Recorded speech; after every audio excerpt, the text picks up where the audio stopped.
So, after playing through 4.1's new Archon quest, it's safe to say that there's quite a lot to unpack there. I have a few thoughts and theories to share with you guys, so if you haven't played through Acts 3 and 4 yet, please take the time to do so if you don't want any spoilers. Now, with that out of the way, let's dive in. Somewhere around the beginning of Act 1, the Traveler and Paimon reunite with Charlotte, who tells them about a case concerning young Fontainian women disappearing over the past 20 years. Later, the Traveler and Paimon attend Lenny and Lynette's magic show.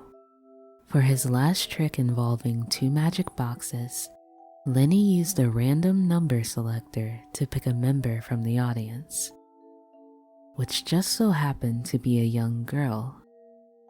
He did have a bit of difficulty finishing the trick, but he successfully escaped his own box. The audience member, however, did not. The water tank hanging down above the box fell and crushed the box, leaving everyone shocked.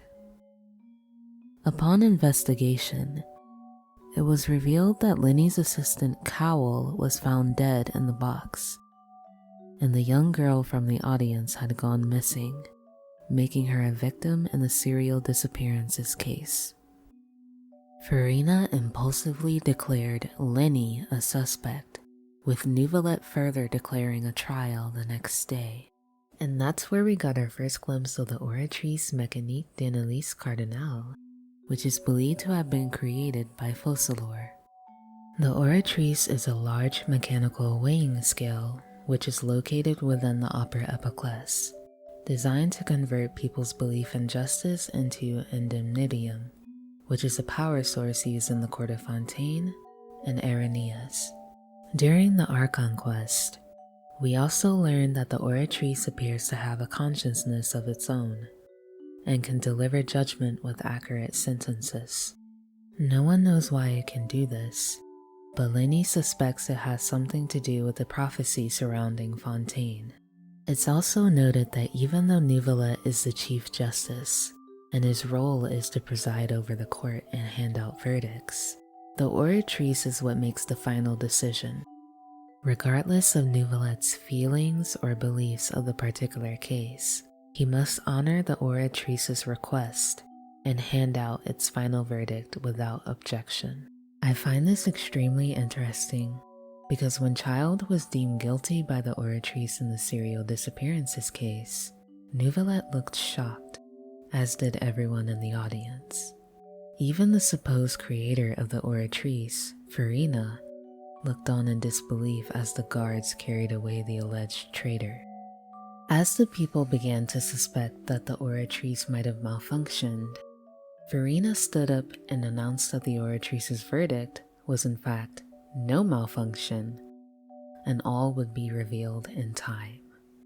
And then she made a swift exit, leaving Neuvillette and the Traveler to pick up the pieces of the courthouse once again.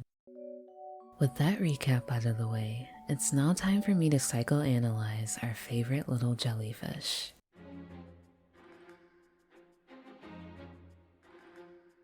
Furina appears to have multiple different personalities within her, and the grand theatrical personality seems to be the one she defaults to the most. This personality lives for the praise and adoration of her loyal subjects, whom she sometimes refers to as fans. Nothing can go wrong when this Furina is in charge of the show, because she always finds a way to put a spin on things and keeps us at the edge of our seats. She acts as though she's the lead actress in a drama/thriller, and can be a bit of a diva, much to Neuvillette's dismay. This side of Furina is carefree and only cares about putting on a good show. She's flamboyant, arrogant, and is the literal definition of a drama queen. She doesn't seem too concerned with her duties as an Archon, and loves to parade around the courthouse. She gets comically upset when she isn't noticed, so she tries extra hard to insert herself in her antics wherever possible. All in all, this version of Furina, I will be calling her Actress Furina from now on, behaves as though she's a puppet on the stage.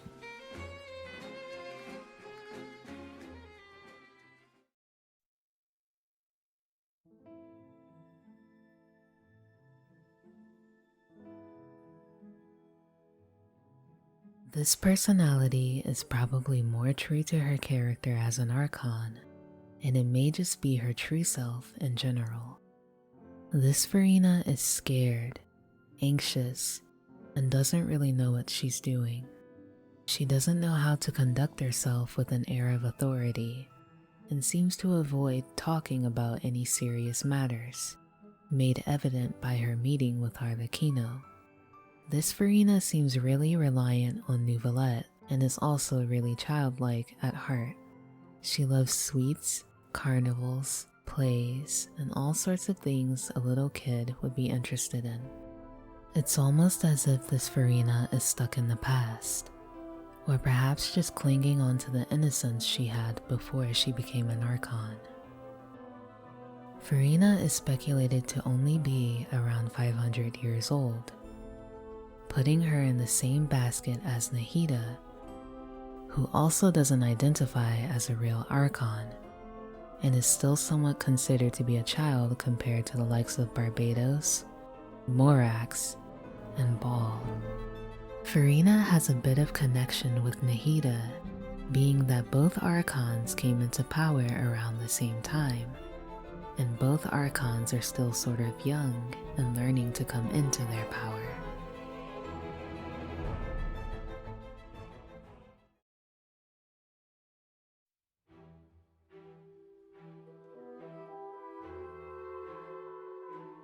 Furina's third personality is calm, collected, and balanced. This personality is the Oratrice, or Divine Furina. Almost no one knows that this side of her is there, because this personality is buried deep within her psyche. Furina is known for being unique and a charismatic celebrity, and it is because of that that her people and others who know her hesitate to take her seriously. In the meeting with Arlecchino, we saw Furina go from quiet and anxious to serious and enraged. Arlecchino's accusations about her not taking the prophecy seriously really fired her up. Also, the traveler appears to make a mental note of Furina's personality switches, hinting that something is up with this particular Archon. It seems that every time Furina's personality has switched, it's always been in or near the Opera House, where the Oratrice just so happens to reside. So, what's really going on here? I have reason to believe that the Oratrice might be the one pulling Furina's strings. To start things off, there were a lot of things going on in the 4.2 trailer. There was Furina's gameplay reveal, a tour of the ominous Misty Tower, the Abyss Whale battle, and something about Furina being executed. Yes, you heard that right. Furina is receiving the death sentence. But what on earth did she do to deserve the death sentence? And furthermore, why would the Oratrice turn on its supposed creator?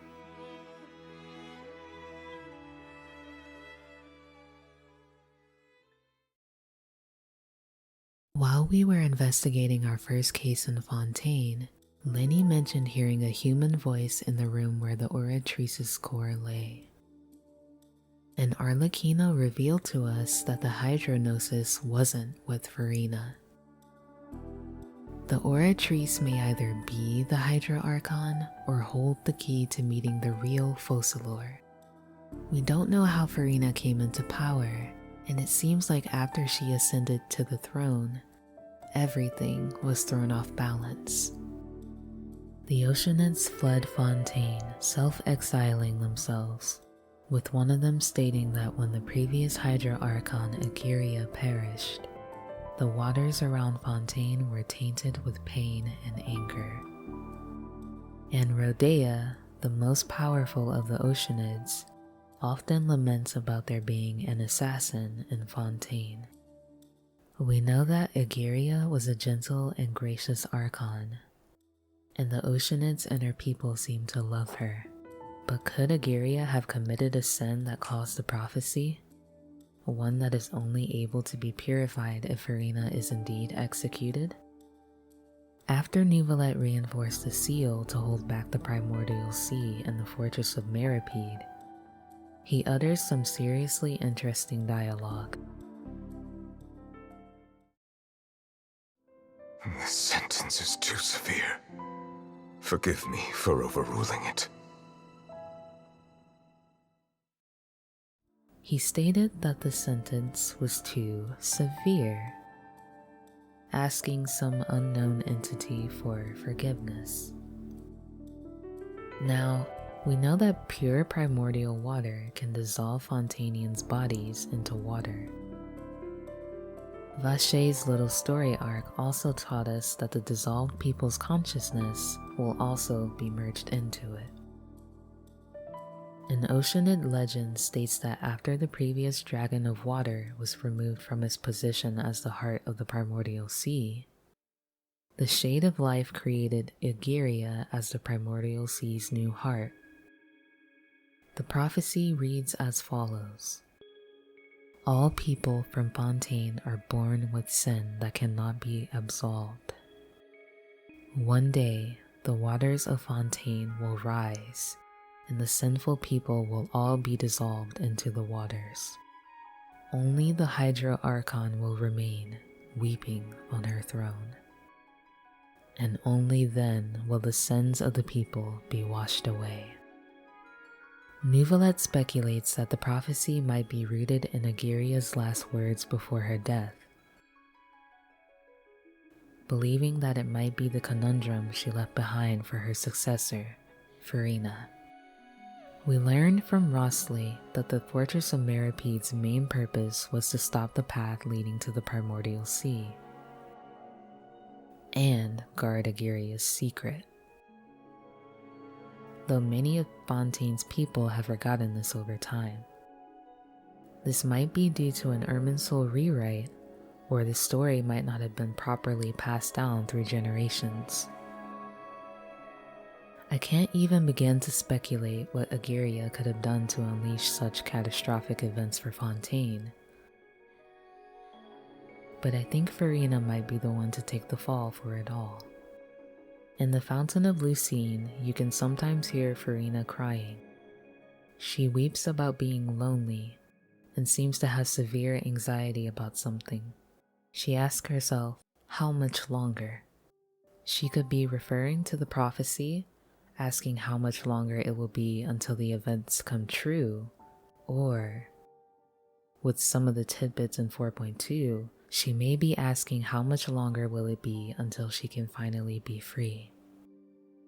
The Furina we hear crying may actually be Oratrice Furina and not the actress Furina. The Fountain of Lucine is directly outside the Opera House. I'm willing to bet that the core of the Oratrice may even be hidden below the Fountain of Lucine as well. Arlecchino might be right to suspect that Furina isn't the actual Hydra Archon. She could just be a nervous actress playing the parts she's given by the Oratrice, awaiting her big break. Actress Furina could take the fall for Oratrice Furina, and the Hydra Archon will be pronounced dead, with Neuvillette eventually stepping into his full power as the Hydro Sovereign. With 4.2 coming in just a few days, it looks like we're going to be thrown into an emotional roller coaster. I know for a fact I'm probably going to cry at the end of it all. I can't believe we're leaving Fontaine so soon, but I am looking forward to the interlude quest Hoyo has planned for us. That's all from me today, everyone. I hope you all have a wonderful time pulling Furina and 4.2, and I wish you all the best luck. Thank you for watching, and if you like this video, please like and subscribe.